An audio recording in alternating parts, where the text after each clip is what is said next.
නමෝ තස්ස භගවතු අරහතෝ සම්මා සම්බුද්දස්ස නමෝ තස්ස භගවතු අරහතෝ සම්මා සම්බුද්දස්ස නමෝ තස්ස භගවතු අරහතෝ සම්මා සම්බුද්දස්ස.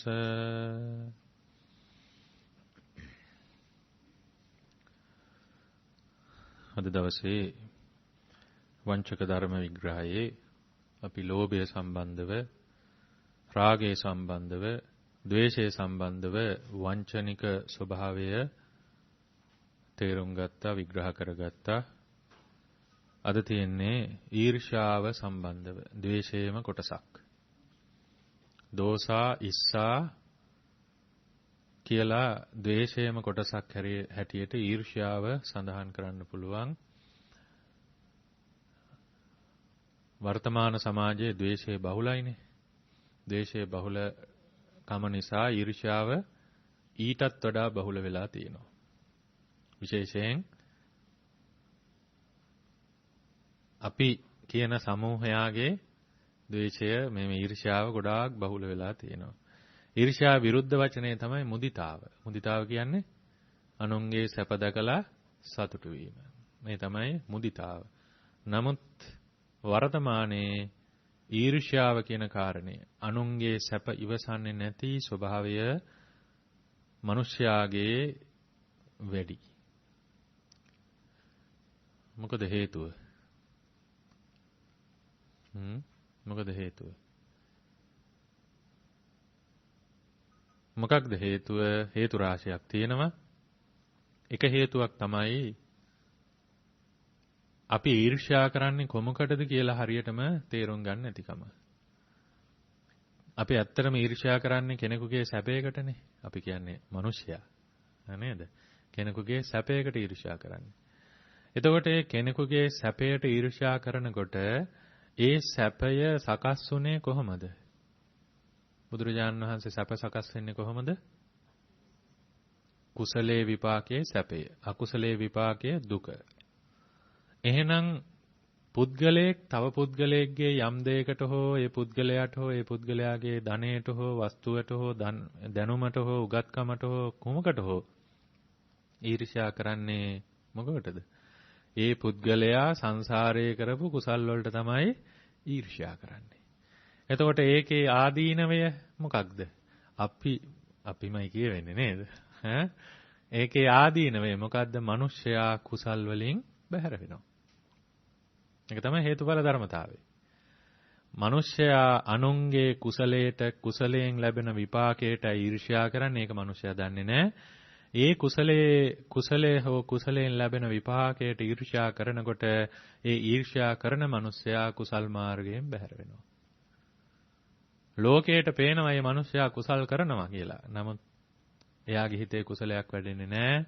මොකද ඒ තරම් භයානකයි ඊර්ෂ්‍යාව. එහෙනම් මිනිස්සයා ඊර්ෂ්‍යා කරන්න වැඩි වෙන්න මිනිස්සයා නියම කුසල් මාර්ගයෙන්, බෞද්ධයා නියම කුසල් මාර්ගයෙන් බැහැර වෙනවා. නියම කුසල් මාර්ගයෙන් බැහැර වෙනවා. විශේෂයෙන්ම මේ දේ තියෙන්නේ කනගාටුවෙන් උනත් කියන්න වෙනවා අපේ සිංහල ජාතියට තමයි මේ ඊර්ෂ්‍යාව කියන කාරණේ වැඩිපුරම තියෙන්නේ. දැන් බලන්න අනිත් ජාතීන් දියුණු වෙනවා. බුදුරජාණන් වහන්සේ අපට දේශනා කළ තියෙනවා මහා පරිනිර්වාණ සූත්‍රයේ රජදරුවන්ට දේශනා කළ සප්ත අපරිහානීය ධර්මනේ. මේ සප්ත අපරිහානීය ධර්ම දැන් බෞද්ධ අතර නෙමෙයි තියෙන්නේ. සප්ත අපරිහානීය ධර්ම දිහා බලනකොට ඒකේ ආගමික පසුබිමක් නැහැ. ඕනම ආගමිකයෙක් සප්ත අපරිහානීය ධර්මයේ ආරක්ෂා කරනවා නම් ඒ ජාතිය දියුණු වෙනවා. දැන් බෞද්ධ නොවන ජාතීන් නිතර රැස් වෙනව නේද? නේද? පළවෙනි අපරිහානීය ධර්මයේ නිතර රැස්වීම. ඒ වගේම බෞද්ධ නොවන ජාතීන් සමගිව රැස් වෙනවා, සමගිව කටයුතු කරනවා, සමගිව විසිර යනවානේ. දෙවෙනි අපරිහානීය ධර්මයේ. පැන වූ නීති ආරක්ෂා කරනවා, නොපැන වූ නීති පැන වූ නීති කඩ කරන්නේ නැහැ, නොපැන වූ නීති පනව ගන්නෙත් නැහැ, පනවන්නෙත් නැහැ. නේද? ඒ තුන්වෙනි. ඒකත් බෞද්ධ නොවන ජාතීන්හි තියෙනවනේ. ඒගොල්ලන්ට යම් කිසි පරපුරකින් පැමිණියා වූ නීතියක් තියෙනවා නම් ඒක අකුරටම රකින්න. කඩ කරන කීප දෙනෙක් ඉන්න පුළුවන්. ඒ නිසා ඒ જાතීන් දියුණු වෙනවා. ඒ වගේම සමාජයක බුදුරජාන් වහන්සේ දේශනා කරන කුලකාන්තාවන් ආරක්ෂා කරන්න කියලා. පුරුෂයන් ආරක්ෂා කරන්න නෙමෙයි දේශනා කරන කුලකාන්තාවන් ආරක්ෂා කරන්න. ඇයි මේ කුලකාන්තාවන් ආරක්ෂා කරන්න කියන්නේ? මාතෘත්වය තමයි පෙරදිග සමාජයේ මාතෘත්වය තමයි පළවෙනි තැන. මේ මාතෘත්වය තුලින් තමයි සමාජය ගොඩ නැගෙන්නේ. මාතෘමූලික සමාජයක් තියෙන්නේ පෙරදිග සමාජය. බුදුරජාන් වහන්සේ ඒ ගැන හොඳින් විස්තර කරලා තියෙනවා. බුදුරජාන් වහන්සේට කලිනොත් මාතෘ ඔය මොහෙන්දජාරෝ හරප්පා ආදී ශිෂ්ටාචාරවල මාතෘමූලික සමාජයක් තමයි තිබිලා තියෙන්නේ පෙරදිග. එතකොට මාතෘත්වය දරන්නේ කාන්තාව. එහෙනම් කුල ස්ත්‍රීන් කුලකාන්තාවන් ආරක්ෂා කිරීම රජයේ එහෙම නැත්නම් යම්කිසි සමූහයක අයිති ප්‍රධාන යුතුයකමක්. ඒක වැඩිපුරම කෙරෙන්නේ බෞද්ධ නොවන සමාජයේ. සුසු කල්හි ඒ හැම දෙයක්ම සිද්ධ වෙනවා. දැන් ඒ සමාජයන් වල තියෙනවද කාන්තා විමුක්ති අරගලවල් තියෙනවද? මොනවද කාන්තා අයිතීන් රැක ගැනීමේ ව්‍යාපාර කියලා තියෙනවද ඒ සමාජවල? නැහැ. ඒවා ඉබේම රැකෙනවා. ඒ සමාජය දියුණු වෙනවා. ඊළඟට පූජනීය චෛත්‍ය ස්ථාන ආරක්ෂා කිරීම. ඒත් ප්‍රබලව කරනවා. ඒකත් දියුණු වීමේ දොරටුවක් සහ දියුණු වීමේ ලක්ෂණයක්. ඒගොල්ලන්ගේ පූජනීය ස්ථාන ඒගොල්ලෝ දැඩි ආරක්ෂාවෙන් යුක්තව ආරක්ෂා කරනවා. අනිත් ඒවා විනාශ කරන එක වෙනම කතාවක්. තමන්ගේ ඒවා ආරක්ෂා කරනවා. දැන් අපි තමන්ගේ ඒවා ආරක්ෂා කරන්නේත් නැහැ. නේද? තමන්ගේ ඒවට ගරු කරන්නේත් නැහැ. හිතු විදිහට විනාශ කරනවා. ඒ පූජනීය ස්ථාන පූජනීය පුරාණ පූජනීය ස්ථාන ආරක්ෂා කිරීම තුළ ජාතියකට ලොකු අනන්‍යතාවයක් ලොකු වාසි ගොඩාක් එකතු වෙනවා. ජාතියකට. දැන් අපි අවුරුදු 2600කටත් වඩා ඉතිහාසයක් අපිට තියෙනවා. අපි විජයගෙන් නෙමෙයි ආවේ. ඒක පිළිගන්න බෑ. මොකද හේතුව අද අවුරුදු දසදහස් ගානකට එහා අතීතයක් මේ බුදුරජාණන් වහන්සේ ලංකාවේ ඉපදුනා කියන එක නෙමෙයි මම කියන්නේ. ඒක නෙමෙයි මේ පුරාවිද්‍යාත්මක අතීතයක් ගොඩනගාගෙන එනවා. අර කාරණේ නෙමෙයි. ඒක මිත්‍යා දෘෂ්ටිය. ඒ කාරණේ නෙමෙයි. මේ පුරාවිද්‍යාත්මකව ලංකාවේ අවුරුදු දසදහස් ගානකට පෙර අතීතයක් තියෙනවා. අපේ බෝධිසත්වයන් වහන්සේ පවා ලංකාවේ ඉහළ යාපනයේ අර්ධද්වීපයේ කාර කියන දිවයිනේ තවුස් පැවිද්දෙන් පැවිදිලා අකීර්ති පණ්ඩිතයන් වහන්සේව වාසය කරලා තියෙනවා අතීතේ. ඒ වගේම කකුසඳ කොණාගමන කාශ්‍යප කියන බුදුරජාන් වහන්සේලා තුන්නමම අපේ ලංකාද්වීපයට වැඩම කළ දෙන. ඒතර අතීත ඉතිහාසයක් අපිට තියෙනවා. ඉතින් ඒ නිසා අතීත දේවල් ආරක්ෂා කිරීම ශීඝ්‍රයෙන්ම වෙනවා අන්‍ය ජාතිකවල අන්‍ය රටවල් වල ඒක ශීඝ්‍රයෙන්ම වෙනවා. ඊළඟට දැනුගත් හිත දමනය කරපු හෝ එහෙම නැත්නම් ඒ සමාජයේ ඒ ආගම් වල ආගමික නායකයන්ගේ පැමිණීම නිරන්තරයෙන්ම බලාපොරොත්තු වෙන ජාතිය දියුණු වෙනවා. නිරන්තරයෙන්ම බලාපොරොත්තු වෙන ජාතීන් දියුණු වෙනවා. නමුත් අපේ එහෙම සිරිතක් නෑ. අපේ ආගමික නායකයන් කෙරෙහි ආගමික නායක කියන්නේ අපේ මහා සංඝරත්නය කියන තැන පල්ලෙහාටම දාලා තමයි සියලු වැඩ කටයුතු පටන් ගන්නෙ ජාතියේ ප්‍රධානීන්. නේද? මෙතන වෙන කතාවක් නෙමෙයි. අත්තටම මේ අපරිහානීය ධර්ම. එහෙනම් මේ අපරිහානීය ධර්ම හතම බෞද්ධ නොවන සමාජයේ ඉහළින්ම තියෙන නිසා ඒ ජාතීන් දියුණු වෙනවා. පිළිගන්න පුළුවන්ද? පිළිගන්න වෙනවා. නේද? මොකද හේතුව අපරිහානීය ධර්ම අපේ ජාතිය කෙරෙහි බොහෝම අඩුයි.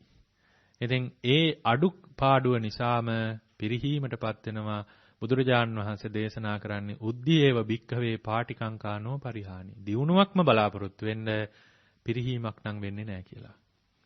බුදුරජාණන් වහන්සේ ඒ කාරණේ දේශනා කරන්න හේතුව මොකක්ද? අජාහත් රජුව ලිච්ඡවි රාජධානිය විශාලා මහනුවර ආක්‍රමණය කරන්න සූදානම් වෙනවා. අජාහත් රජුව බුදුරජාණන් වහන්සේ කෙරෙහි හොඳට දන්නවා. එතකොට බුදුරජාණන් වහන්සේ ගැන පැහැදිලා බුදුරජාණන් වහන්සේ මොකද කියන්නේ දේශනා කරන්නේ කියන එක උපක්‍රමශීලීව දැනගන්න සුනිද වස්සකාර කියන අමාත්‍යවරු දෙදෙනා එවනවා. ඉතින් අමාත්‍යවරු දෙදෙනා ඇවිල්ලා ඒ දෙන්නා බුදුරජාණන් වහන්සේට වැඳා කියලා සඳහනක් නැහැ කොහෙවත්. ඒගොල්ලෝ මේ ධර්මයේ වැළඳගත් අය නෙවෙයි, ධර්මයේ යෙදුණු අය නෙවෙයි. කෙසේ නමුත් ඒ අමාත්‍ය පුත්‍රයෝ දෙදෙනා ඇවිල්ලා බුදුරජාන් වහන්සේගෙන් අහනවා ස්වාමීනි භාග්‍යවතුන් වහන්සේ විශාලා මහනුවර ආක්‍රමණය කරන්න අජාහත මහරජුරු සූදානම් වෙනවා කියලා පණිවිඩයක් දෙනවා. පණිවිඩය කියනවා. බුදුරජාණන් වහන්සේ එපා කියලා දේශනා කරන්නේ නැහැ. ආක්‍රමණය කරන්න කියලා දේශනා කරන්නේත් නැහැ. බුදුරජාණන් වහන්සේ ඍජුව සුනිද වස්සකාරට දේශනා කරන්නේත් නැහැ. ළඟ ඉන්න ආනන්ද ස්වාමීන් වහන්සේ ආනන්ද ස්වාමීන් වහන්සේට මතක් කරන ආනන්දය මේ සප්ත අපරිහානීය ධර්ම ආරක්ෂා කරන යමෙක් වෙනවා නම් ඒ ජාතිය නැත්තම් ඒ සමූහය ඒකාන්තෙම දිනු වෙනවා. එනිසා ආනන්දේ මේ සප්ත අපරිහානීය ධර්මයේ විශාලා මහනුවර ලිච්ඡවීන් ආරක්ෂා කරනවා. ඒ ආරක්ෂා කරන තුරු ලිච්ඡවීන්ගේ පිරිහීමක් දකින්නේ නැහැ කියලා. ඉතින් අජාසත් රජුණන්ට බැරි වුණා ආක්‍රමණය කරන්න. ඊට පස්සේ මොකද කළේ? අපේ කන්දූර රට රාජධානියට වෙච්ච දේම කළා. මොකද්ද කළේ? කේලම් කියලා බිඳවලා රාජධානිය පසු කාලීනව අල්ලගත්තා. ඉතින් ඒ නිසා ඒ සප්ත අපරිහානීය ධර්ම බුදුරජාන් වහන්සේ ඊට පස්සේ භික්ෂුන් වහන්සේලාට සප්ත අපරිහානීය ධර්ම සප්ත අපරිහානීය 7 ඒවා 6ක් දේශනා කරනවා. 7 වරක 42ක් කරුණු දේශනා කරනවා. 41ක් දේශනා කරනවා. 7 ඒවා 5යි තව කරුණු 6කුයි දේශනා කරනවා. එතකොට සප්ත අපරිහානීය ධර්මයේ රාශියක් අපරිහානීය ධර්ම භික්ෂු සංඝයා වහන්සේට 41ක් දේශනා කරනවා. ගිහි පින්නතුල්ලාට 7ක් දේශනා කරලා තියෙනවා. ඉතින් අන්න ඒ සප්ත අපරිහානීය ධර්ම අපි දියුණුවක් වෙන්නේ නැත්නම් ඒ වගේම බැලු අතේ පිරිහීම පවතිනවා. ඒ අතර තවත් අපරිහානීය ධර්මයක් තමයි මෙන්න මේ කියන ඊර්ෂ්‍යාව. අනුන් විඳින සැපයට, අනුන් ලබන ලාභයට, ගෞරවයට, කීර්තියට, ප්‍රශංසාවට, තනතුරට නොකැමැති වෙන ස්වභාවය ඒවා නොයසන ස්වභාව ඊර්ෂ්‍යාවයි. එයද සත්වයන්ගේ සිත්හි නොඑක් වෙස් වලින් පහළ වේ. ඒතෝ සත්වයන්ගේ සිත්වල නොඑක් වේශයෙන් පහළ වෙනවා මෙන්න මේ කියන ඊර්ෂ්‍යාව.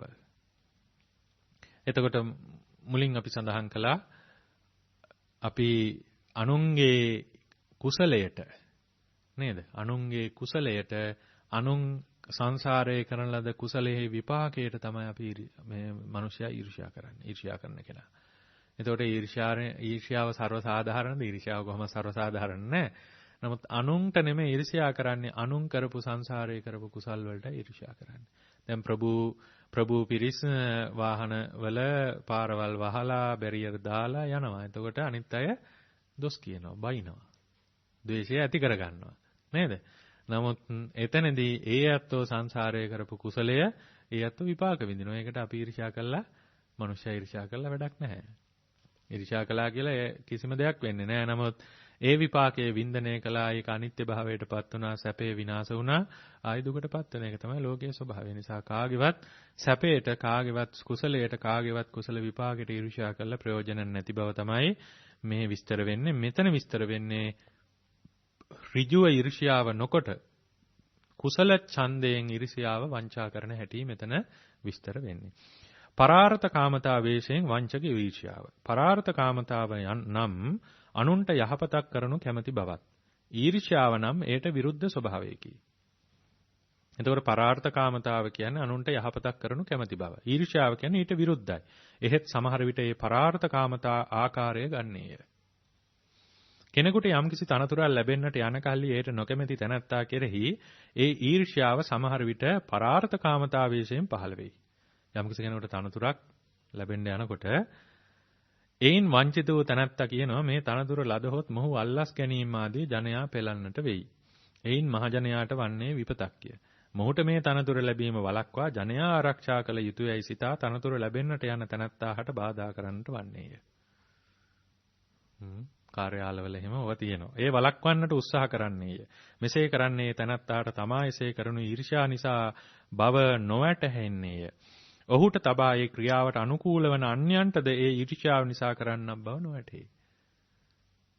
ඊර්ෂ්‍යාකාර පුද්ගලයාට ඒ අදහස ආව පරාර්ථකාමතාවයෙන් ඊට පස්සේ එයා පුද්ගලයෝ ටික රැස් කරනවා. තමාගේ අදහස කී තමාගේ පැත්තට කීප දෙනා රැස් කරලා වැඩි බලය අරගෙන අරයට තනතුරු ලැබෙන්න දෙන්න එක වළක්වනවා. ඕවා සමාජයේ ඕනතරම් තියෙනවා.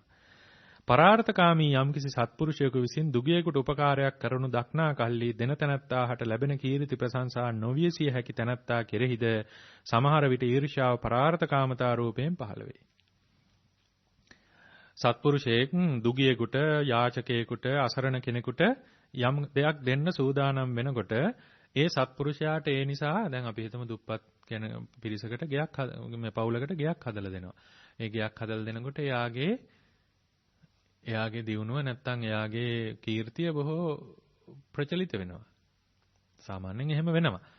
ඒ වගේම මට මතකයි මේ අපි පින්කමකට වැඩියා තැන්නේ ඔය බලංගොඩ තැන්න ආරන්නේ ඒ කුටි අලුත විවාහ වෙච්ච දෙපළක් ඒ පිරිමි ළමයා තමන්ගේ විවාහයට මේ එකතු කරපු මුදල් වලින් කුටියක් හදලා පූජා කළා විවාහය සාමාන්‍ය විදිහට කරලා දෙනවා. ඉතින් ඒ වගේ දේවල් සමාජයට දැනෙනකොට ලොකු ප්‍රබෝධයක් මේ ආශිර්වාදයක් ප්‍රශංසාවක් ලැබෙනවා.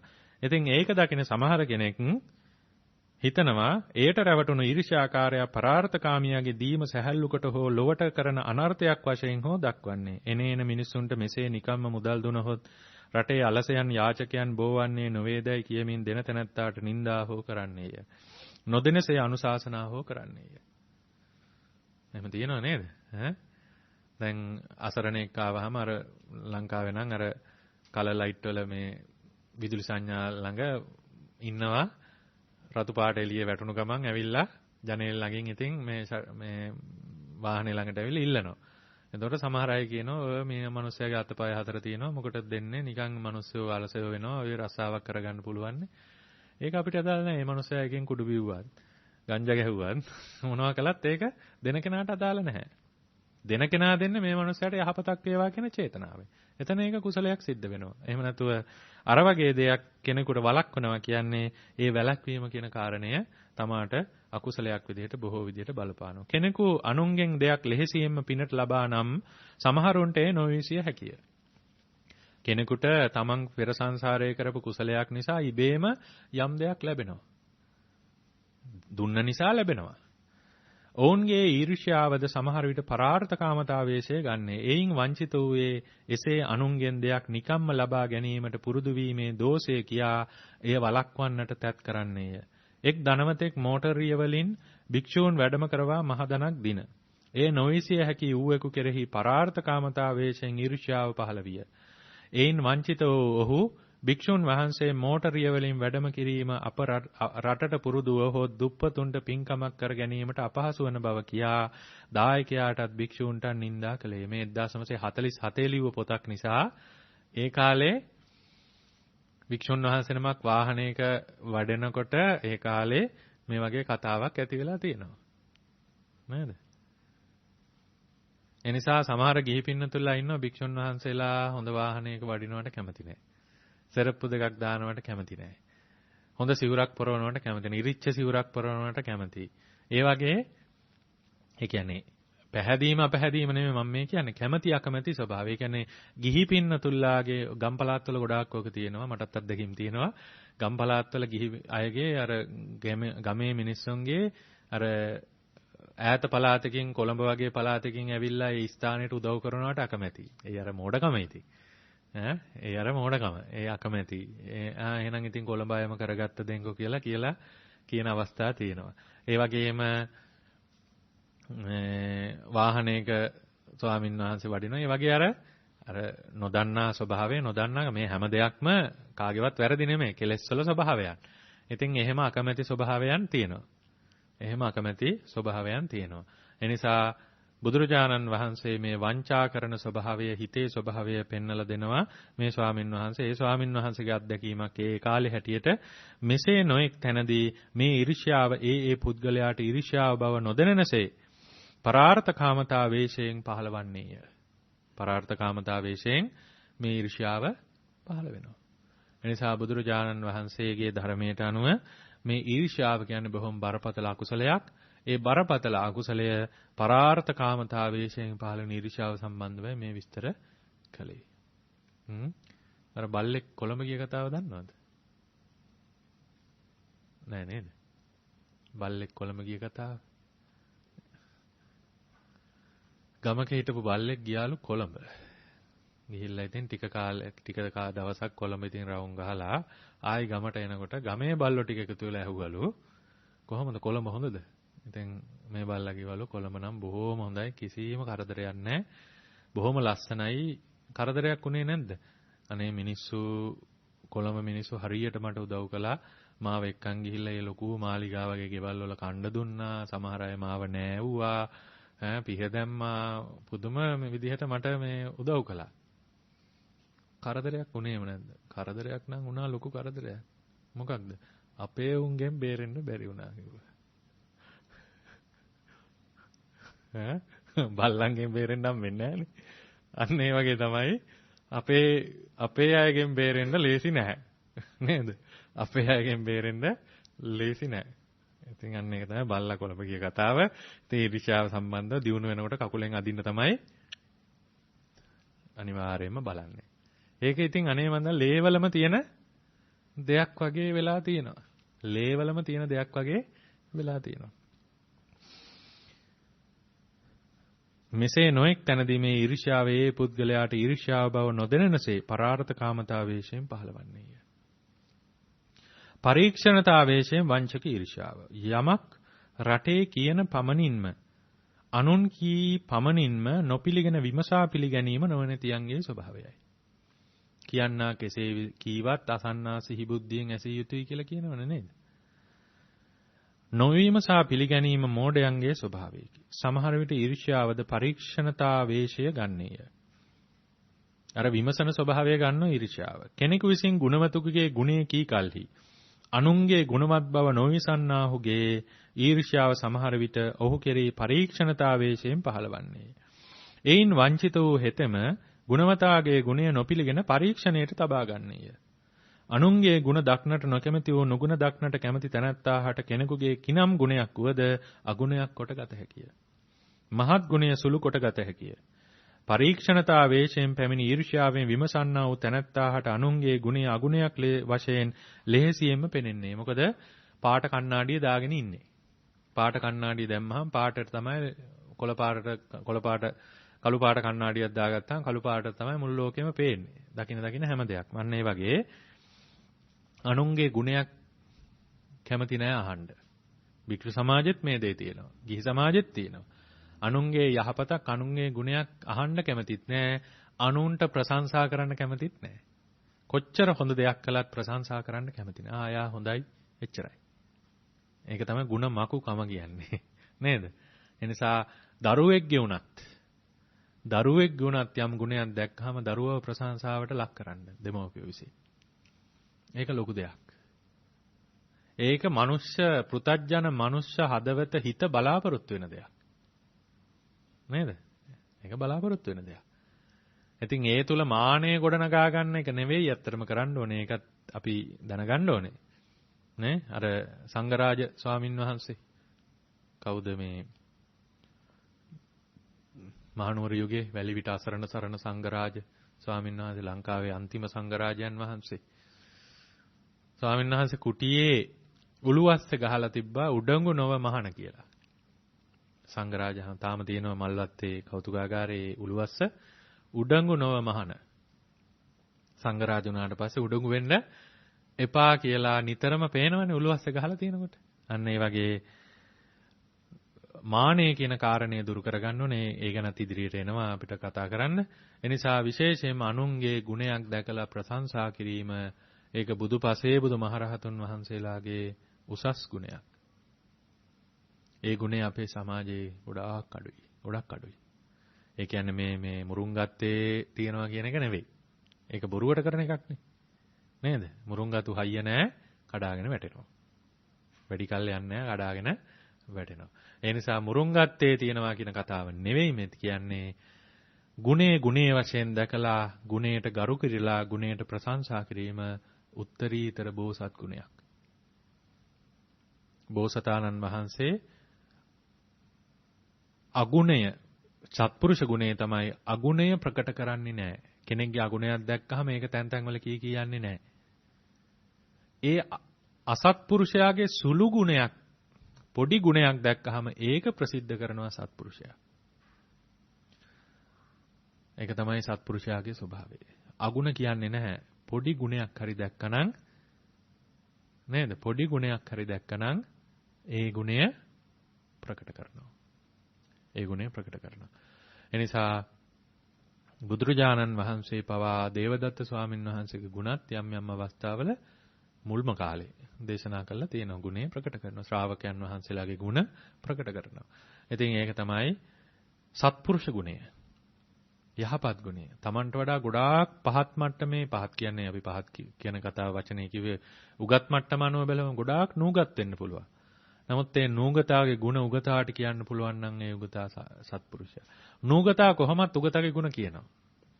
බලවතාගේ ගුණ කොහොමත් දුබලයා කියනවා. නමුත් බලවතාට දුබලයාගේ ගුණ කියන්න පුළුවන් නම් ඒක සත්පුරුෂ ගතිය. ධනවතාගේ ගුණ දුප්පතා කොහොමත් කියනවා. ඒකට තමයි මුරුන් ගති තියනවා කියන්නේ නේද? නමුත් ධනවතාට දුප්පතාගේ ගුණයක් කියන්න පුළුවන් නම් ඒක සත්පුරුෂ ගතිය. ඒවට දිව නැවෙන්නේ නැහැ බොහෝ අයට. නේද? ඒ නිසා වැඩිහිටියට බාලයාගේ ගුණ කුඩා ළමයාගේ ගුණයක් කියන්න පුළුවන් නම් ඒක ශ්‍රේෂ්ඨ ගතිය. සරියුත් මහරහතන් වහන්සේලා එහෙම සිද්ධ කළා. ඉතින් ඒ නිසා මෙන්න මේ ගුණයක් කියනකොට ඒ ගුණය පිළිගන්නේ නැහැ. ටිකක් චෙක් කරලා පරීක්ෂා කරලා බලන්න ඕනේ. ඔහොම කිව්ව පමණින් බෑ කියලා අර ඊර්ෂ්‍යාව පරීක්ෂණ වේශයෙන් එනවා. කියන පමණින් පිළිගන්න හොඳ නැහැ කියලා අපිට අහලා තියෙනවනේ. කියන්නා කෙසේ කිව්වත් අසන්නා සිහිබුද්ධියෙන් ඇසිය යුතුයි කියලා ගන්නෙ අර වැරදි එක. අගුණෙයි එතන ගන්න ඕනේ නේද? කෙනෙක්ගේ අගුණයක් අපිට කියනකොට ඔන්න ඔයාට මෙහෙම කිව්වා කියලා කියනකොට එතනට දාගන්න ඕනේ කියන්නා කෙසේ කීවත් අසන්නා සිහිබුද්ධියෙන් ඇසිය යුතුයි. නමුත් ඒක අපි ගන්නෙ අනිත් පැත්තට. කොහොමද ගන්නෙ? අන්න ඔයාගේ ಗುಣ කිව්වහම අන්න ඔයාගේ ගුණයක් අරයා කිව්වහම අපි ඔය කියන තරම් යකා කළු නෑ කියලානේ කියන්නේ නේද? ඉතින් අන්න ඒක තමයි ඒ පෘථජන හිතේ ඇති මේ කාගේවත් වැරද්දක් නෙමෙයි පෘථජන හිතේ ස්වභාවය. සකකල යුත්තක් වශයෙන් හෝ සුළු දෙයක් වශයෙන් හෝ පෙනෙන්නේ හෙතෙම ඒවා දක්වා ගුණවතුන්ගේ ගුණ අවලංගු කරන්නේය. ඔය ඔහොම කිව්වට ඔයා ඉස්සර මෙහෙමයි කියලා අර අගුණයක් මතු කරනවා. බලන්න තියෙන නේද ජඩ කැත හිත. ඒක තමයි හිතේ ස්වභාවය. අපේ කාගේ හිතේ හිතවල ස්වභාවයන් මේ අවස්ථාවල ඒ වගේ අවස්ථාවල මතුවෙනවා. ඒ නිසා අපි නැවතත් කියන්නේ හැමදාම කියන්න තියෙන දේ තමයි මොකද්ද? මේ දේ එකපාරට හිතට එන්න පුළුවන්. නමුත් මේවා ජීවිත පුරුදු බවටයි පත් කරගන්න සුදුසු නැත්තේ. පුණ්‍යකාමතාවේශයෙන් වංචක ඊර්ෂ්‍යාව. පුණ්‍ය කර්මයක් නිසා කෙනෙකු කීර්තිමත් වූ කල්ලි ඒ නොයසන්නාවගේ ඊර්ෂ්‍යාව සමහර විට පුණ්‍යකාමතාවේශය ගන්නේය. ඒන් වංචිත වූයේ පළමු කීර්තිමත් බවට පත් වූ ඔහු කළ පින්කම පරදවන පින්කමක් කරන්නට සිතෙන්නේය. අනෙකකු ලවා කරවන්නට හෝ උත්සාහ කරන්නේය. මේක අපිට ගොඩාක් තියෙනවා. අපිට කියන්නේ බෞද්ධ සමාජයේ ගොඩාක් තියෙන දේවල්. මේ ඔක්කොම බෞද්ධ සමාජයට දේශනා කරලා තියෙන්නේ නේද? අපට අබෞද්ධ සමාජය ගැන විස්තර කරන්න අවශ්‍ය නැහැනේ. නමුත් අබෞද්ධ සමාජයෙන් උනත් ගත යුත්තේ අපි ගන්න ඕනේ. අබෞද්ධ සමාජයේ ගන්න තියෙන ආදර්ශ අපිට ගොඩාක් තියෙනවා. නේද? ආදර්ශ අපිට ගොඩාක් තියෙනවා. එනිසා අබෞද්ධ සමාජයෙන් ගන්න තියෙන ගොඩාක් දේවල් වලටත් වඩා අපේ සමාජයේ දකින්න තියෙන දේවල් වලින් අපිට ගොඩාක් දේවල් ඉගෙන ගන්න පුළුවන්. එතකොට පින්කමක් කරනකොට දැන් ඔය විශේෂයෙන්ම බුදුරජාණන් වහන්සේ වෙනුවෙන් පින්කම් කරන්නට ඕනේ. මගෙන් එක මහත්තයෙක් කියව ස්වාමින් වහන්සේ මේ රුවන්වැලි සෑයට අටපිරිකර දහස් ගණන් පූජා කරනවා. ඔබ වහන්සේ ගැන මොකද කියන්නේ කියලා. ඉතින් මම එකපාරට කිව්වා මහත්තයෝ මට රත්තරන් වලින් අටපිරිකර හදලා පූජා කරන්න පුළුවන් නම් මම පූජා කරනවා කියලා. ඉතින් විශේෂයෙන්ම මේ තරංගයක් තියෙනවා. ඒ තරංගය ඇත්තටම අර මහා පිංකම් සිද්ධ කරනකොට එතන බොහෝම ප්‍රවේශම් වෙන්න ඕනේ. අපි මොකක්ද ප්‍රවේශම් වෙන්න ඕනේ? ඒ වෙලාවේ හිත කොහොමද වැඩ කරන්නේ? පිංකම් සංවිධායකයින්ට පිංකමට සම්බන්ධ වෙන්න බෑ. ඒගොල්ලෝ සංවිධානයේ නේද? ඒගොල්ලෝ සංවිධානයේ. සමහර විට ඈතින් ඉන්න අය සාදු සාදු කියලා ඒ පින්කමට හොඳට සම්බන්ධ වෙලා ඒ පින්කමෙන් කුසල් සිත් බොහෝ උපදවාගෙන යනවා. පින්කම සංවිධානය කරන අය පැත්තකට වෙනවා, මහන්සි කියනවා, වෙන වැඩ කරනවා සංවිධානය විතරයි. ඉතින් ඒ නිසා ඒක මම අමතර කාරණයක් කිව්වේ. ඉතින් ඒවා ලංකා ද්වීපයේ අපේ රටේ ගොඩාක් තියෙනවා. ගොඩාක් තියෙනවා. දැන් රුවන්වැලි මහා සෑයේ ඒ පින් කරගන්න අය දෙවියෝ පවා ඒ පින් කරගන්නවා. ඒව අනුමෝදන් වෙලා ඒ පින් කරගන්නවා. ඒ වගේම බොහෝ මිනිස්සුયો කරගන්නවා. නමුත් තරංගෙට දැන්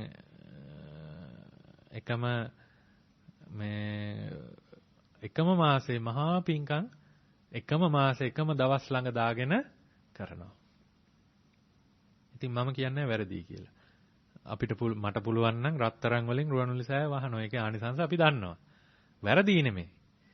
ඒ කෙරෙන විදිහට අපිට තේරෙනවා පින් කරගන්න අය ඕන තරම් ඉන්න පුළුවන්. නමුත් සංවිධානය කරන විදිහට අපිට තේරෙනවා කර්මඵල කර්ම විශ්වාසයේ ආනිසංස දැනගෙන කරන අය බොහෝ අඩුයි. හැමෝම නෙමෙයි, බොහෝ අඩුයි. අපි පින්කමක් කළා කියලා මාධ්‍යේ ප්‍රචාරය කරලා ෆොටෝ මුළු ලෝකෙම යවලා තෘප්තියටපත් වෙන අය තමයි ගොඩක් අපේ සමාජයේ ගොඩක් ඉන්නේ. නේද? අපේ සමාජයේ ගොඩක් ඉන්නේ අන්න ඒවාවෙන් අපි නිවැරදි වෙන්න ඕනේ. පින්කම් නවත්තන්න නෙමෙයි, තව තවත් ඉදිරියට හැකියපමණ උපරිම පින්කම් ලංකාද්වීපයේ පූජනීය ස්ථානවල වෙන්න ඕනේ. නමුත් ඒ වෙන අවස්ථාවල විශේෂයෙන් සංවිධානය කරන පිරිස විශේෂයෙන්ම සම්මා දිට්ඨිය, සම්‍යක් ප්‍රඥාව, කරුණාව, මෛත්‍රිය, සද්ධාව ආරක්ෂා කරගෙන මේ දේවල් කරන්න ඕනේ. එතකොට මේ පුණ්‍ය කාමතා වේශයෙන් පහළ වෙන ඊර්ෂ්‍යාව මොකක්ද? පින් කරනු කැමැති භවය කියන වේශයෙන් පහළ වෙන ඊර්ෂ්‍යාව. ඒ කියන්නේ කෙනෙක් පින්කම් කළා එයා කීර්තිය වැඩි වෙනකොට ඊළඟට ඒ පින්කම පරදවල තව පින්කමක් කරන්න තව කෙනෙක් හිතනවා. ඒක තමයි ඊර්ෂ්‍යාව මේ සියුම්ම හටගන්න. ප්‍රතිකූල සංඥා වේශයෙන් වංචක ඊර්ෂ්‍යාව. අනෙකුගේ රූප సౌందර්යය නොයිසන තනත්තාගේ ඊර්ෂ්‍යාව සමහර විට ප්‍රතිකූල සංඥා වේශය ගන්න. ඒට රැවටුණු තනත්තේ මොහුගේ මේ ශෝභාව පිටපැත්තේ පමණක් ඇති දෙකි. ඇතුළත් ඇත්තේ සෙම්සොටු කෙල දහඩිය මල මුත්‍ර ආදී අපවිත්‍ර ද්‍රව්‍ය සමූහයක්. මේ කුණු ගොඩේ ඇති පිටෝපේන් කවර ඵලයක්ද? වටින ඇඳුම් පැළඳුම් වලින් කොපමණ සරසුවත් සරසන්නේ කුණු ගොඩක්ම නොවේදයි සිතා සැනසෙන්නේය. අන්‍යයන්ට දෙසේම කියා රූප ශෝභාවය ඇත්තහුගේ වටිනාකම නැති කරන්නට තැත් කරන්නේය. ඔන්න බලන්න ධර්මයේ දඩමීමට ගන්න හැටි. නේද? තමන්ගේ වාසියට තමන්ගේ ඊර්ෂ්‍යා අදහස් ප්‍රකාශ කරන්න ධර්මයේ ගන්නවා. සමාජයේ ගොඩාක් ඔය දේත් වෙනවා. මේ සමාජයට හැම තිස්සෙම එහෙම කියනවා නෙවෙයි. බොහෝ දෙනා සම්බන්ධව අපි ඉතින් ඇත්තටම මේවට උදාහරණ ගන්න තියෙන්නේ සමාජයෙන්මනේ. වෙන ගන්න තැනක් නැහැනේ අපිට. ඒ නිසා බොහෝ දෙනාගේ මෙන්න මේ ලක්ෂණය බොහෝ දෙනාගේ තියෙනවා. මේ කියන්නේ මේ ලක්ෂණයම කියන්නේ අර ධර්මය තමන්ගේ වාසියට ධර්මය ගන්නවා. ධර්මයේ අරගෙන තමන්ගේ වංචක ක්ලේශය ප්‍රකාශ කරන්න, වංචක ක්ලේශය ඉදිරිපත් කරන්න මොකද කරන්නේ? ධර්මයේ දානවා ඉස්සරහට. ඉතින් ඒක බරපතල දෙයක්. තමන්ගේ මත ඒක ධාර්මික මතයක් නෙවෙයි. ධාර්මික මතයක් නම් ධර්මයේ තමයි ගන්න ඕනේ. වෙන ගන්න දෙයක් අපිට නැහැනේ ධාර්මික මතයක් නම්. අධාර්මික මත ප්‍රකාශ කරන්න ධර්මයේ ගන්නවා එළියට. ධර්මයේ ඉස්සරහට ගන්නවා.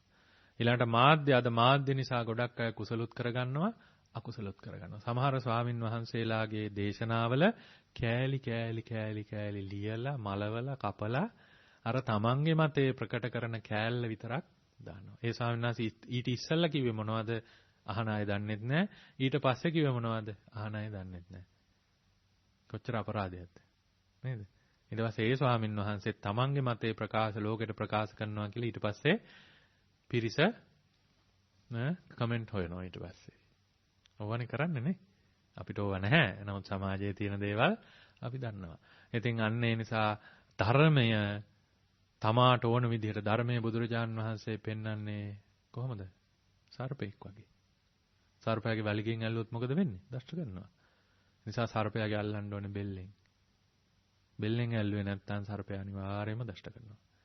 අන්න ඒ වගේ ධර්මය වැරදි විදිහට වාද විවාද කරගන්න දෙපිරිසක් බෙදලා වාද විවාද කරගන්න තරම් දෙයක් වෙලා තියෙනවා ධර්මයේ. ධර්මයේ තරම් වාද විවාද වලට වෙන දෙයක් අහුවෙලා නැහැ. ඒ තරම් ධර්මය අරගෙන තියෙනවා මේ වගේ වැරදි වැඩ අකුසල් වැඩවලට. ඉතින් ඒකත් එනිසා මෙතන සඳහන් කළ එක කාරණයයි මම මේ කිව්වේ තව කාරණා. එනිසා කෙනෙක්ගේ රූපය ලස්සනයි, එබඳු රූපයක් තමාට ලබා ගන්න නොහැකි වීමත් අර නරියමිදි තිත්තයි කිව්වා වගේ තමයි. තමාට එබඳු රූපයක් නැතිවීමත් කියන මේ කාරණා දෙකේදීම මෙන්න මේ කාරණා ටික කියලා ධර්මයේ යොදලා ඊර්ෂ්‍යාව, වංචක ඊර්ෂ්‍යාව සිද්ධ වෙනවා. අනිත්‍ය සංඥාවේශයෙන් වංචක ඊර්ෂ්‍යාව. බොහෝ සැප සම්පත් ඇති වුන් පිළිබඳ ඊර්ෂ්‍යාව සමහර විට අනිත්‍ය සංඥාවේශයෙන් වේශය ගන්නේය. ඒ අනිත්‍ය සංඥා ප්‍රතිරූපක ඊර්ෂ්‍යාවෙන් මෙහෙවන ලද තැනැත්තේ මාලිගා වැනි ගෙවල වටිනා ඇඳුම් පැළඳුම් වලින් සැරසී ප්‍රණීත ආහාර පානයන් වළඳමින් මොවුන් දැනට විසුවත් මොවුන්ට මෙසේ සැප විඳින්න ලැබුණේ මද කලෙක්මය. තව මද කලකින් මොවුන්ගේ මේ සම්පත් කෙලවර වන්නේය. මලපසු කවුරුනොත් නිදන්නේ සතරියන් වලේය. ඒ කාලයේ පැමිණි කල්ලි මොවුන්ගේ හා අපගේද වෙනසක් නැත යනාදීන් අනිත්‍යතාවයේ සිතා සැනසෙන්නේය. මොකද කියන්නේ? රජකම් කළත් කරකම් ඵල දෙනවා කියන්නේ නේද? ඔය වගේ දේවල් දානවනේ මෙන්න මේ අයව දැක්කහම නේද? නිතරම හිතන්න ඕනේ කෙනෙක්ගේ සැපක් දකින්නේ අපි අපේ සැපක් අපි සැපක් විඳිනවා නම් ඒ සැප විඳින්නේ පෙර කරන ලද කුසලයක්. අපි දුකක් විඳිනවා නම් ඒ විඳින්නේ පෙර කරන ලද අකුසලයක්. අනිත් කෙනත් එහෙමයි. බෞද්ධ වුණත් බෞද්ධ නොවුණත් කවුරු වුණත් සැපක් විඳිනවා නම් සැපක් විඳින්න පෙර කරන ලද කුසලයක්, දුකක් විඳිනවා නම් දුකක් විඳින්න පෙර කරන ලද අකුසලයක් නිසා. අන්‍යයන් තමාගෙන ඊර්ෂ්‍යාවෙන් සිටින බවත්, කවරෙකු ගැනවත් තමාගේ ඊර්ෂ්‍යාවක් නැති බවත්, තමා සෑම දෙනාගේ යහපතට කැමැති බවත් සෑම වාගේ කියන කරුණකි. අන්‍යයන් තමාගෙන ඊර්ෂ්‍යාවෙන් ඉන්නවා කියලා තමයි ගොඩාක් අය කියන්නේ. බලන්න මට මෙහෙම බලන්නකො මගේ මේ ඔෆිස් එකේ මෙහෙමනේ අහවලා මෙහෙමයි කියලා. තමාගේ ඊර්ෂ්‍යාවක් නැති බවත්, තමා සෑම දෙනාගේ යහපතට කැමැති බවත් ඒකත් වංචක ධර්මයක්. ඈ වංචාවක් නැත්තම් ඕක කියන්නේ නැහැ. හිතේ වංචාවක් තියෙන හින්දා තමයි ඕක කියවෙන්නේ. තමා තුළ ඊර්ෂ්‍යාවක් නැහැ, හැමදෙනාගේම යහපත පිණිස තමා කටයුතු කරනවා කියලා කියන්න අවශ්‍ය නැහැ නේද? ඒකත් වංචනික ධර්මයක්. ඒ කියනවා කියන්නේ අනිවාර්යෙන්ම ඔහුගේ හිතේ සියුම් විදිහට වංචා කරනවා. ඒ අකුසල් ධර්ම. ඔවුන් එසේ කියනුවේ තමන්ගේ සිත් ඊර්ෂ්‍යාව නැති නිසාවත් ඇති ඊර්ෂ්‍යාව නැති නිසාවත් ඇති ඊර්ෂ්‍යාවෙන් නැති බව කියාලෝ රැවටීමටත් නොව තමන්ම රැවටී සිටින නිසාය. සමහර අය තමන් ඊර්ෂ්‍යා ලෝකෙට කාටවත් ඊර්ෂ්‍යා කරන්නේ නැහැ කියලා ප්‍රචාරය කරන්න මේ විදිහට කියනවා. සමහර අය ඇත්තටම ඇති ඊර්ෂ්‍යාවෙන් නැති බව කියාලෝ රැවටීමට නෙවෙයි තමන්ම තමන් රැවටීගෙන ඉන්නවා. එහෙමත් ඉන්නවා. ඊර්ෂ්‍යාව නැහැ. නමුත් අර විදිහට කියනවා තමාම තමා රවට්ට ගන්නවා. සමහර අයගේ ඊර්ෂ්‍යාව තියෙනවා. ඒ තියෙන අය ඒ විදිහට කියලා තමන් ඊර්ෂ්‍යාව නැහැ කියලා ලෝකෙට ප්‍රචාරය කරනවා. කොහොමද ජීවත් වෙන්නේ නේද? ඒ රැවටීම් වනුවේ නිතරම ඊර්ෂ්‍යාව අන්‍ය වේශයකින් පහළවන නිසායි. අන්‍ය වේශයකින් එන ඊර්ෂ්‍යාවට නිතර පුද්ගලයා රැවටෙන්නේ. මේන් පරිස්සම් වීම පහසු නොවේ. මේන් ප්‍රවේශම් වීම පහසු නොවේ. ඊළඟට කියනවා මසුරු බව. මසුරු බව. ලෝභයයි මසුරුකමයි කියන්නේ දෙකක්. ලෝභයට වඩා මසුරුකම භයානකයි. මසුරුකම කිව්වහම මොකද්ද මතක් වෙන කතාව? මසුරු සිටාන නේද? මච්චරිය කෝසිය. මසුරු සිටානාගේ ස්වභාවය කොහොමද? ඒ වස්තුව තමන් පරිහරණය කරන්නෙත් නැහැ, අනුන්ට දෙන්නෙත් නැහැ. ඔන්න මසුරගේ ස්වභාවය. ලෝභ කෙනා තමන් හොඳට පරිහරණය කරනවා, අනුන්ට දෙන්න කැමති නැහැ. ඒක තමයි වෙනස. ලෝභයයි මසුරුකමයි දෙකේ වෙනස ඒකයි. එතෙන් මසුරුකම භයානකයි. තමන් සතු දේ අන්‍යයන්ට හිමිවනුවටද අන්‍යයන්ට එයින් මද වූද ප්‍රයෝජනයක් වනුවටද තමන්ටසේ අන්‍යයන්ටත් පිරිවර රූප ශෝභාව ශරීර ශක්තිය උගත් බව යනාදී තිබෙනවටද නොකමැති බව ඌ විරුද්ධ ස්වභාවයේ මාත්සාරයයි. එතකොට තවත් විස්තර තියෙනවා මසුරුකමේ. තමන් සතු දේ අන්‍යයන්ට හිමි වෙනවට කැමති නැහැ. සමහර දෙමව්පියෝ ඉන්නවා දරුවන්ට හිමි වෙනවට කැමති නැහැ. එහෙම දෙමව්පියෝ ඉන්නවා. ඒ වගේම සමහර අය ඉන්නවා තමන්ගෙන් පස්සේ තමන්ගේ ව්‍යාපාරයේ තමන්ගේ මේ ගෝලයකට එහෙම නැත්නම් එහෙම යනවට කැමති නැහැ. ගුරු මුස්ටි තියාගෙන ඉන්න අය ඉන්නවා. අන්‍යයන්ට මද හෝ ප්‍රයෝජනයක් එයින් ලැබෙනවට කැමති නැහැ. සමහර දෙමව්පියෝ ඉන්නවා දරුවන්ට ලැබෙන්නවට කැමති නැති හින්දා ඔක්කොම වස්තුව ලියනවා කොහෙටද? ළමා නිවාසයකට ලියනවා, වැඩිහිටි නිවාසයකට ලියනවා. නේද? දරුවන්ට දෙන්න කැමති නැහැ. ඒ වගේ දේවල් තියෙනවා. නෑ ඒවට ලියුවට කමක් නැහැ. මං කිව්වේ ඒ ලියන්නේ ද්වේෂයෙන්. මොකක් හරි ද්වේෂයෙන්. අසම්මත විවාහයක් වෙලා හෝ එහෙම නැත්නම් පවුලෙන් හිතුවක්කාර විදිහට ඉවත් වෙලා හෝ නෝව නිසා හිතේ තියාගෙන ඔවා පැසෝ තියාගෙන අන්තිමට අර දේවල් කරනවා. ඒවා මසුරු කමේ ස්වභාවය. තමන්ටසේ අන්‍යයන්ට පිරිවර රූප ශෝභාව ශරීර ශක්තිය උගත් බව යනාදී මේවා තියෙනවට කැමති නැති නිසා මේ විරුද්ධ ස්වභාවයට කියනවා මසුරුකම කියලා. මසුරු බව යනු දෙයට නමකි. ඒද නානාවේශයෙන් පහළව සත්වයන් වංචා කරන්නේය. කෙනෙකුට රූප ශෝභාවක් ලැබෙන්නේ සංසාරයේ දානේ පුරුදු කළා, සීලයක පුරුදු කළා, මෛත්‍රී පුරුදු කළා.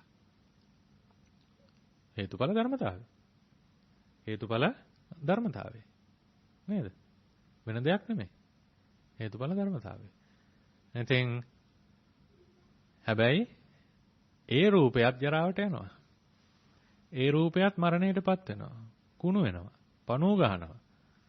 නේද? ඒ හැම දෙයක්ම වෙනවා.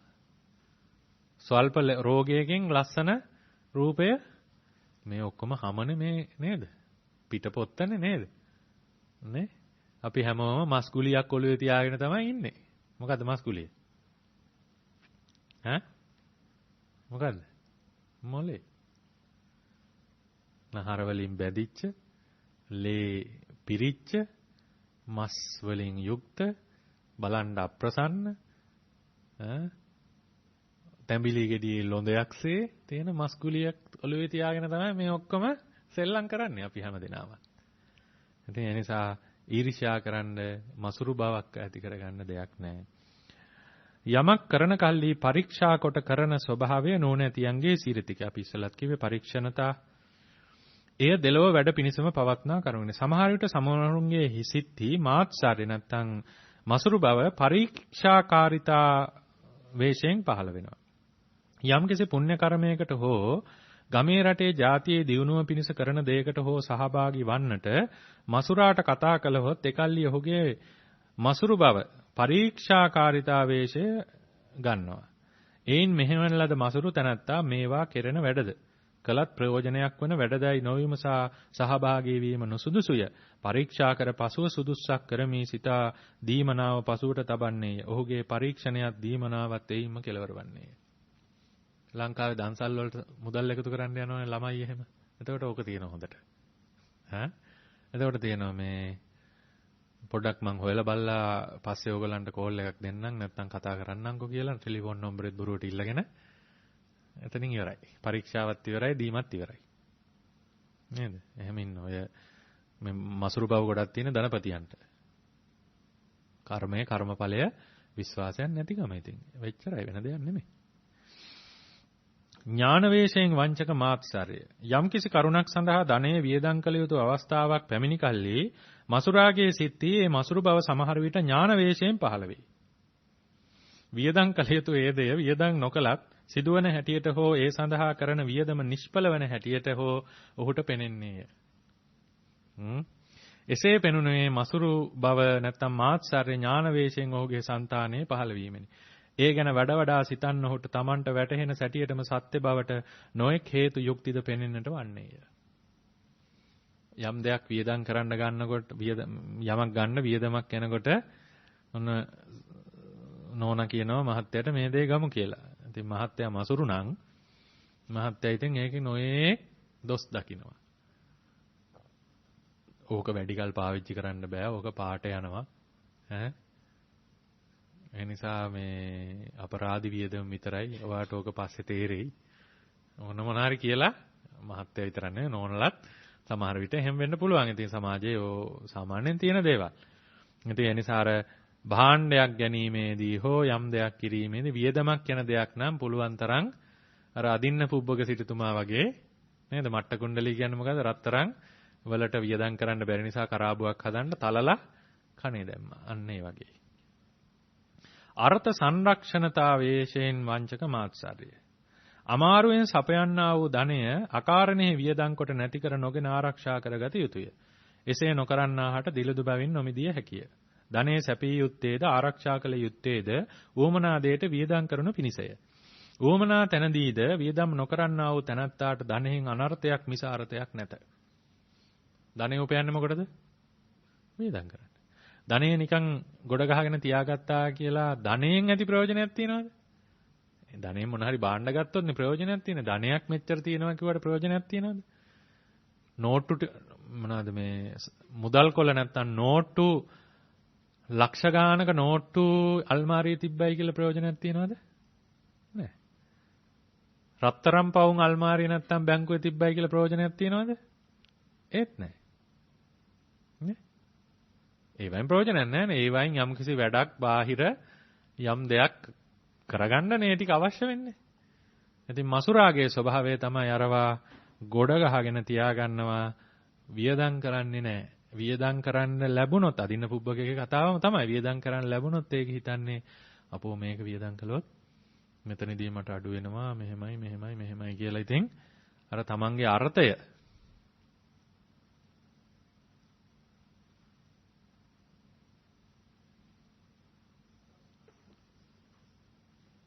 සුපර්. තමන්ගේ අර්ථයම බලනවා. තමන්ගේ දියුණුවම බලනවා. තමන්ගේ දියුණුව ඒ නිසා මේව වියදම් කරන්න හොඳ නැහැ කියලා ගොඩ ගහගෙන ගිහිල්ලා අන්තිමට වැඩිපුරම පෙරේතයෝ ඉන්නේ කොහෙද? බැංකුවල. වෙන කොහෙවත් නෙමෙයි. වැඩිපුරම භූතයෝ පෙරේතයෝ ඉන්නේ බැංකුවල. ඇයි ඒ? පිළිගන්න පුළුවන් නේ? නේද? සේප්පු ආශ්‍රිතව ඔහොම ඉන්නව ඇති. මම දැකලා නෑ හිතනවා එහෙම. ඒත් ඕක මතක් වෙනවන්නේ. ඉඩම් වල බැංකු වල විශේෂයෙන් බැංකු වල තමයි වැඩිපුරම ප්‍රේතයෝ ඉන්නේ. එතකොට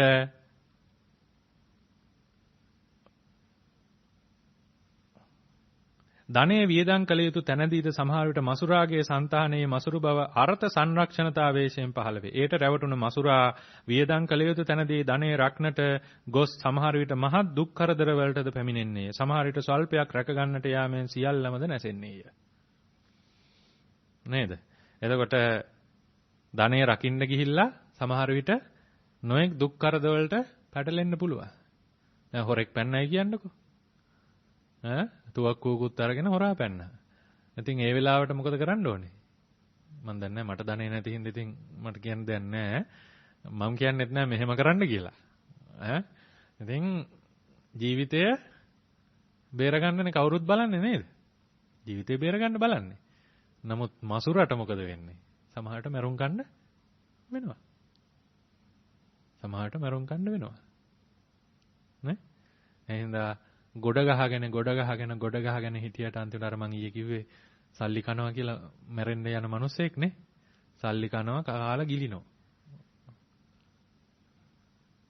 සල්ලි කොළ. ඇයි ඒ? දරුවන්ට කොට්ටයට සල්ලි කකා ගිලිනවා. දරුවන්ට කැමති නැහැ. ඉතින් යන තැන එතනින්ම පේනවනේ. ඒ නිසා රකින්න ගිහිල්ලා ජීවිත පවා විනාශ කරගන්න වෙනවා. ඒ වගේම සමහර විට ස්වල්පයක් රැක ගන්නට යාමෙන් ඔක්කොම නැති වෙලා යනවා. ගම් වතුරක් හිතන්නකෝ. ගම් වතුරේදී මොකක් හරි සේප්පුවක් ගෙදර තියෙනවා නම් සේප්පුව ගහගෙන යනකොට ඒක බේර ගන්න ගියාම ජීවිතේත් නැති වෙන්න පුළුවන්. විචය්‍ය දානතාවේසෙන් වංචක මාත්සර්ය. දන් දිය යුතු අවස්ථාව පැමිණි කල්ලි මසුරාගේ సంతානෙහි විචේය දානතා වේශයෙන් විමසා දන් දීමේ ආකාරයෙන් මේ මසුරු බව පහළවන්නේ. ඒට රැවටුණා වූ මසුරා ප්‍රතිග්‍රාහකයන්ගේ සීල් සොයන්නට වන්නේය. දුකසේ සපයාගත් මේ ධනෙ අස්ථානයේදී වේදන් නොකළ යුතුය. දෙතොත් දිය යුත්තේ දානයේ මහත්ඵල වන සැටියටය. සිල්වදකම සොයා ඔහුට දෙනු මිස අනෙකුට මේ ධනෙ නොදී යුතුය අවස්ථා ඉක්මවන්නේය. ඔහුගේ දීමත් එීම කෙලවර වන්නේය. බුදුරජාණන් වහන්සේ දේශනා කොට වදාළ විචේය දානං සුගතප්ප සත්තං කියලා. ඒ කියන්නේ විමසා දන් දීම බුදුරජාණන් වහන්සේලා ප්‍රශංසා කරන ලද ධර්මතාවයක්. විමසලා දන් දීම. නමුත් ඒක ප්‍රවේශම් වෙන්න ඕනේ. එතන විමසීම කියන්නේ මහා සංඝරත්නයේ ගුණය මහා සංඝරත්නයට බුද්ධ ප්‍රමුඛ මහා සංඝරත්නයට දීම තමයි මහත්ඵල මහානිසංස කියන විමසීම ඇති. එතනින් එහාට විමසන්න යන්න එපා. එතනින් එහාට විමසන්න ගියොත් එහෙම ප්‍රශ්න ගොඩයි. නමුත් මසුරා මොකද කරන්නේ? බුදුරජාණන් වහන්සේත් එතනට ගාවගෙන ධර්මයත් එතනට ගාවගෙන මොකද කියන්නේ බුදුරජාණන් වහන්සේ මෙහෙම දේශනා කළා තියෙනවා. ඒ නිසා විමසලා දෙන්න ඕනේ ටිකක් හොයලා බලලා ඔය ආරණ්‍යට ඔය පන්සලට දෙන්න ඕනේ කියලා එතනින්ම දාන ඉවරයි. එතනින්ම දීම ඉවරයි. පරාර්ථ කාමතා වේශයෙන් වංචක මාත්සාරය. දුගියෙකු, යදියෙකු, මගියෙකු කිසිවෙකු ලබා ගනු සඳහා මසුරා වෙත පැමිණි කල්ලි සමහර විට පරාර්ථ කාමතා වේශයෙන් ඔහුගේ සිත්ති මාත්සාරය පහළ වේ. එයින් වංචිත වූයේ නිකම් දී පුරුදු කළ කල්හි මෙතෙම වඩාත් අලසේක වී හොඳටම කාලකන්ණියෙක් වන්නේය. දීම මොහුට කරන අපරාධයක්ය. මොහුට කරන්නට තිබෙන එකම යහපත නම් නොදීමය. සිතා යදියාට අර්ථයක් සිදු කිරීමේ ආකාරයෙන් කිසිවක් නොදෙන්නේය. ඔන්න ස්වභාවය. ඒක අපි කලින් කිව්වනේ නේද? දුප්පත් මිනිසෙකුට යමක් දෙන්නේ නැහැ. මොකද මේ මිනිස්සයා මේක දෙන්නේ මේ මිනිස්සයාගේ තොලුත් කළු පාටයි අනිවාර්යෙන් ගංජා ගහනවා ඇති, සිගරට් බොනවා ඇති. ඒ වගේම ඇඟේ හැටි බලන්න කුඩු ගහනවා ඇති අනිවාර්යෙන් කී නොයේක් දේවල් හිත ලස්සන්ට ඒව හදලා දෙනවා. එහෙනම් දෙන්නේ නැහැ. දුන්නත් දෙන්න හිතපු දේ නෙමෙයි දෙන්න ටිකයි දෙන්නේ. එහෙම දෙයක් නැහැ. එහෙම හොයන්න දෙයක් නැහැ. දෙනවා නම් දීලා දින්න අවශ්‍ය නැහැ. දීලා දිනවා කියලා නේ කියන්නේ නේ. ඒ ගැන හිත ඉන්න එක. මොනවා කළාත් දන්නේ නැහැ ඒකෙන්. මොනව පාවිච්චි කළාත් දන්නේ නැහැ. කාට හරි දුන්නත් දන්නේ නැහැ කියලා. ඉතින් ඒ නිසා මේ දීම සම්බන්ධව මසුරු බව බුදුරජාණන් වහන්සේගේ ධර්මයේ තුල මේ විදිහට සඳහන් වෙනවා.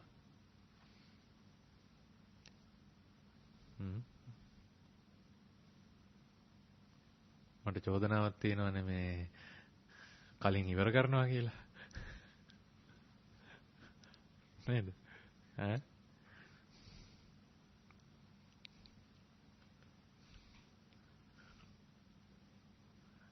ඇති නේද?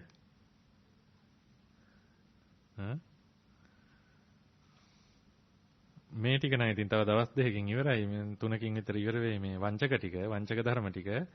ඊළඟට එන්නේ චිත්තෝපක්ලේශ. දවස් 3කින් නෙමෙයි, දවස් 2කින් විතර ඉවරයි. චිත්තෝපක්ලේශ තමයි ටිකක් වැඩිපුර තියෙන්නේ. මම ඉතින් හිතුවේ වංචක ධර්ම විතරක් කරන්න කියලා. නමුත් දැන් ඉතින් තව කල් තියෙන නිසා චිත්තෝපක්ලේශ නම් ඉතින් ගොඩක් ඉවර කරන්න නම් බැරි වෙයි බලමු නේද? මානය. ශ්‍රේයෝ මානය. මේක සංස්කෘතෙන් ලියලා තියෙන්නේ සෙය්‍යමාන. සදෘශ්‍යමානේ, සදිසමාන, හීනමාන. සෙය්‍යමාන කියන්නේ අන් අය තමාට වඩා උසස් කියන මානය. සදිසමාන කියන්නේ සමයි කියන. හීනමාන කියන්නේ තමන් අන් අයන්ට වඩා පහත් කියලා. එහෙනම් මානෙ කොහොමත් හොඳ නැහැ කියන එක මේකෙන් කියන්නේ නේ. මානෙ කොහොමත් හොඳ නැහැ. ඒ නිසා මේ වගේ හිතිවිලි අපිට ඕන තරම් පහළ වෙනවා. පහළ වෙනකොට මොකක්ද මේකට බෙහෙත? බෙහෙත් ගොඩක් තියෙනවා. එක්ක කුසල සිතක් ඇති කරගන්නවා. එහෙම නැත්නම් උපේක්ෂාව. එහෙම කියන්නේ සියලු සත්වෝ කර්මයේ ස්වභාවය මේ තමයි යාගේ පින. මේ තමයි යාගේ පව කියලා ඒ විදිහට හිත සකස් කරගන්න. නැත්නම් අනිත්‍ය සංඥාවකින් මේ නාම ධර්මය නැත්නම් මේ සිටිවිල්ලක් මේක නිත්‍ය දෙයක් නෙමෙයි කියලා මොකද කරන්නේ? ඒ විදිහට අර සිටිවිල්ල යටපත් කරගන්න. ඉතින් බෙහෙත් ගොඩක් තියෙනවා. මේ බෙහෙත් වලින් Taman කැමති බෙහෙත් පාවිච්චි කරන්න. තමා විසින් තමා ධ්වජයක්සේ, ධ්වජයක් කියන්නේ කොඩියක්සේ උසස් කොටද. කොඩිය කියන්නේ නිතරම උඩ තියෙන එකක් නේ. අන්‍යයන් පහත් කොටද සිතා යුක්තියට ධර්මයට ගරු කළ යුත්තන්ට අගරු කරන නොනමන ස්වභාවය සෙය්‍යමානයයි. තමාට වඩා උසස් අය හාද තමාහා සමකොට සිතා යුක්තියට ධර්මයට ගරු කළ යුත්තන්ට අගරු කරන නොනමන ස්වභාවය සදිසමානයයි. වැටහෙනවද නේද? තමාට වඩා උසස් අයත් තමාහා සම කරලා හිතනවා. එතකොට මුලින් තමා තමයි උසස්ම කියලා අනිත් අය පහත් කරලා හිතන එක තමයි සෙය්‍යමානය.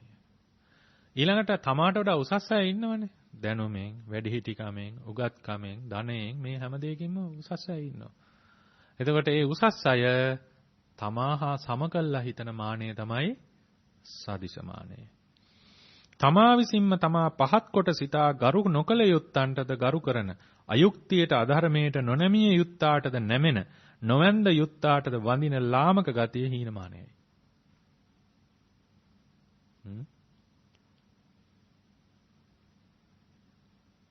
ඒක කොහොමද විස්තර කරන්නේ? ලොකු කෝටිපතියෙක් ඉන්නවා, වයසින් බාලයි.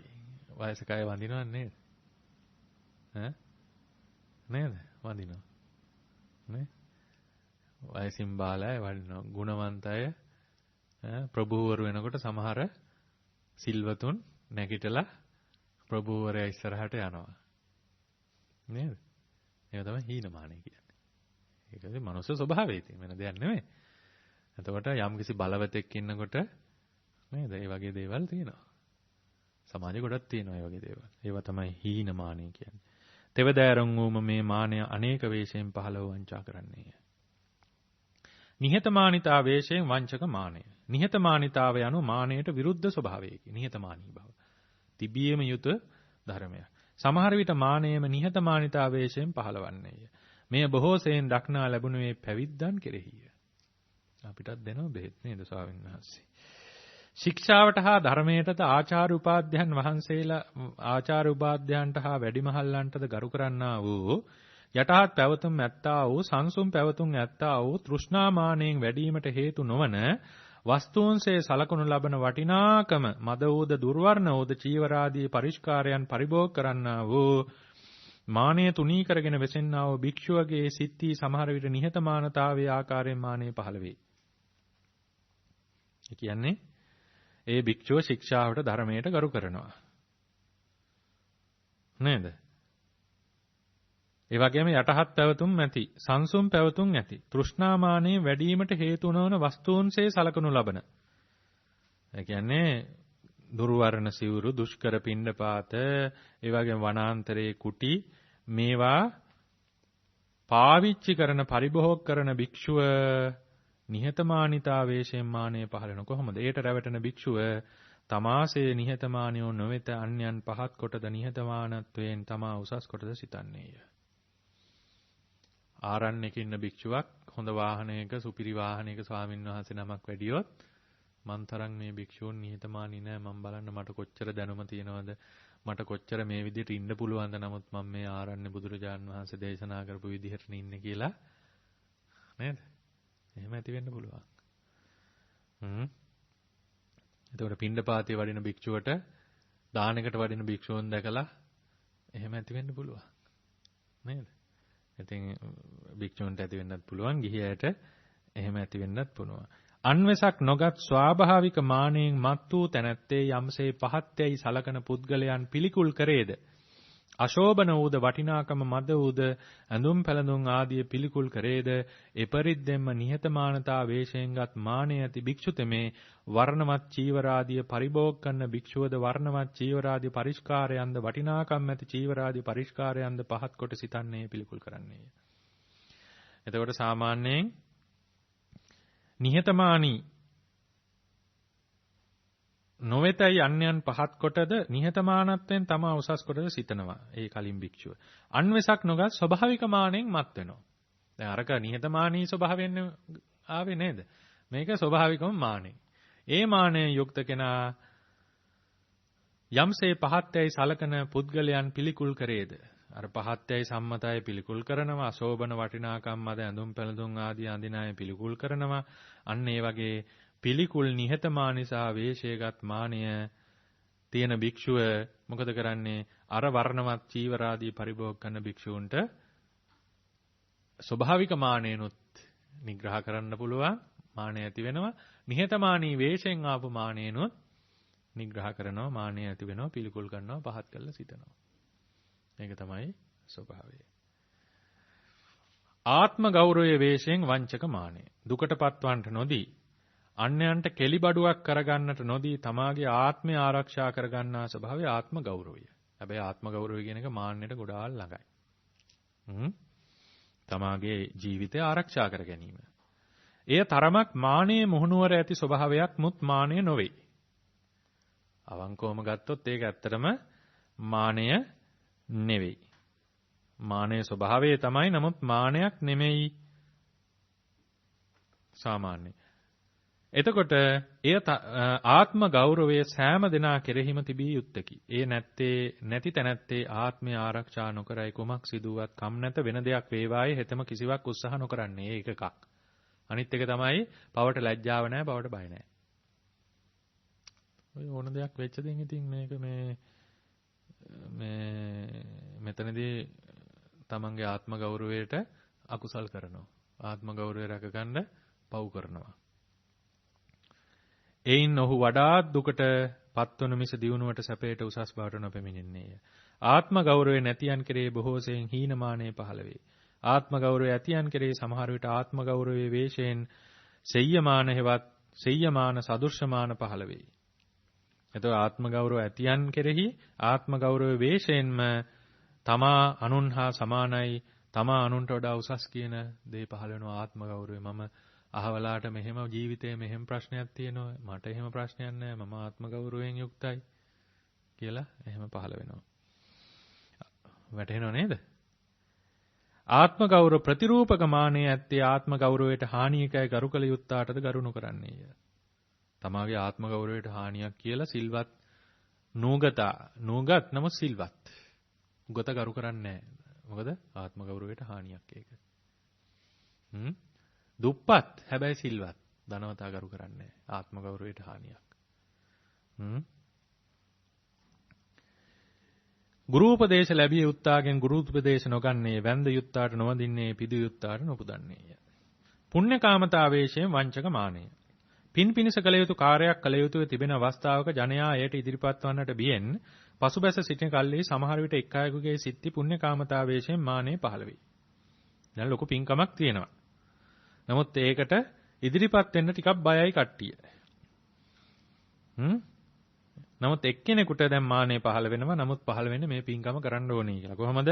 එයින් වංචිත වූ තැනැත්තේ මෙතෙක් ධනවතුන් කරන්නට ඉදිරිපත් නොවූ, මෙතෙක් ප්‍රභූන් කරන්නට ඉදිරිපත් නොවූ, සෑම දිනාටම නුපුලයන්නේ කියනා වූ මේ කටයුත්ත මම කරනවා කියලා ආත්ම ගරුත්වය කියන තැනයි කරනවා. නමුත් එතන ඉන්නේ මානෙ. අන්‍යයන් කරන කිසිම දෙයක් වුවත් තමා විසිනුත් නොකිරීම බාල්දුවක් කොට සලකන සමහරුන් කෙරෙහිද මානෙ සමහර විට පුණ්‍යකාමතාවේශයෙන් පහළ වේ. වෙන කෙනෙක් යම් පින්කමක් කළා නම් ඒක මාත් කරන්න ඕනේ කියලා, නැත්තම් මම එතනදී මගේ தත්වෙට හොඳ නැහැ කියලා පුණ්‍යකාමතාවේශයෙන් පහළ වෙනවා. දැන් අර වගේ තැනකදී කොහොමද කරන්න ඕනේ? දැන් කට්ටිය ඔක්කොම බෑ කියනවා. කොහොමද කරන්න ඕනේ? නෑ නෑ අපි මේක කොහොම හරි කරමු කියලා කට්ටියම එකතු කරගෙන කරන්න උත්සාහවත් වෙනවා නම් අන්න එතන මානෙන් බේරෙනවා. තනියෙන් කරන්න පුළුවන් නම් කරන්න කිසි ප්‍රශ්නයක් නැහැ. නමුත් තනියෙන් කරන්න යෑමේදී තමාගේ හිත ගොඩාක් ප්‍රවේශම් කරගන්න ඕනේ.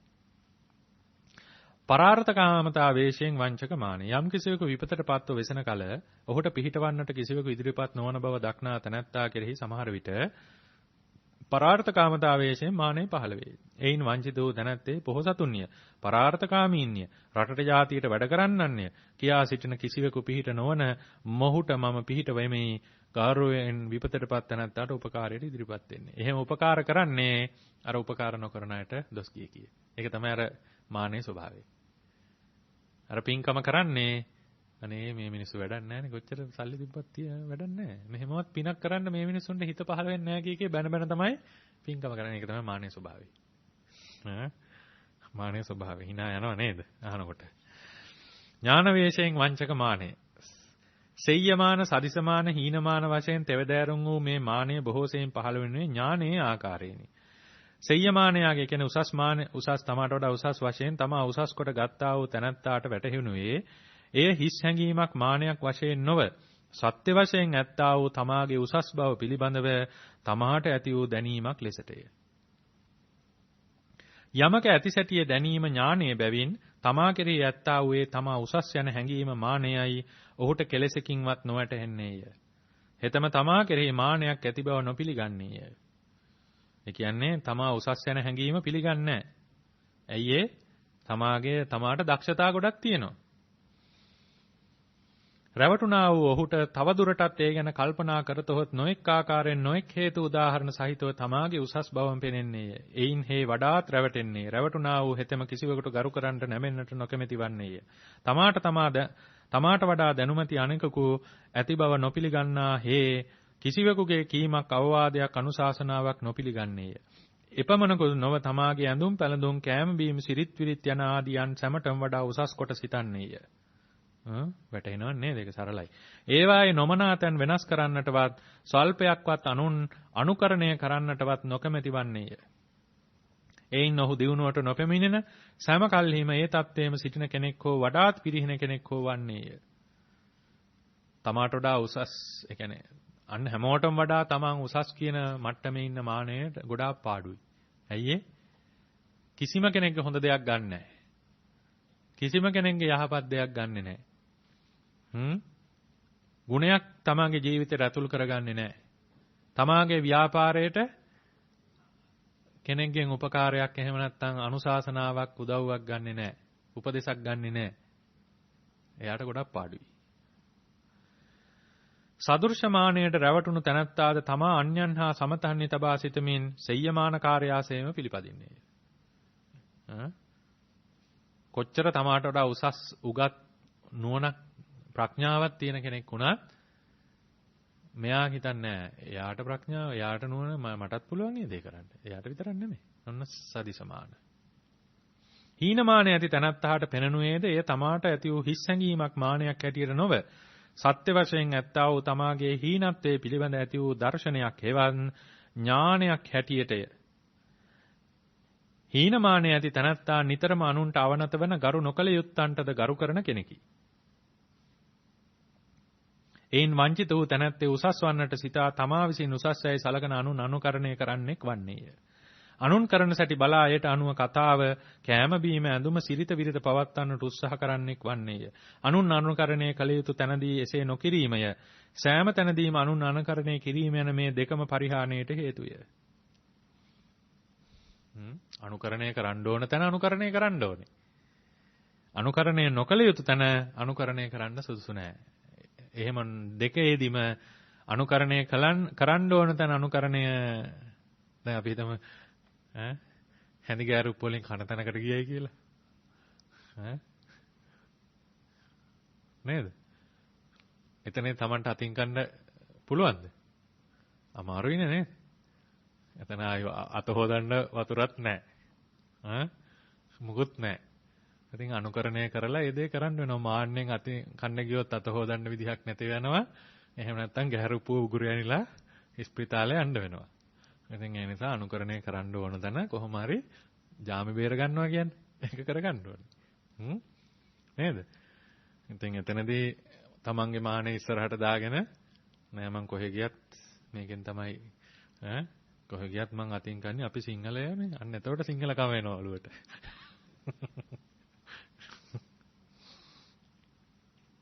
මානේ කා කෙරෙහිත් ඇති නමුත් සෑම දෙනම වාගේ කියනුවේ අන්‍යයන්ට ඇති බව හා තමන්ට නැති බව ඊර්ෂ්‍යාව වගේ තමයි. ඔවුන් එසේ කියනුවේ වංචාවකට නොව තමන්ගේ මානය තමාට නොවැටහෙන බැවිනි. නොවැටහෙනුවේ එය නිතරම වාගේ අන්‍ය වේශයකින් පහළ වන බැවිනි.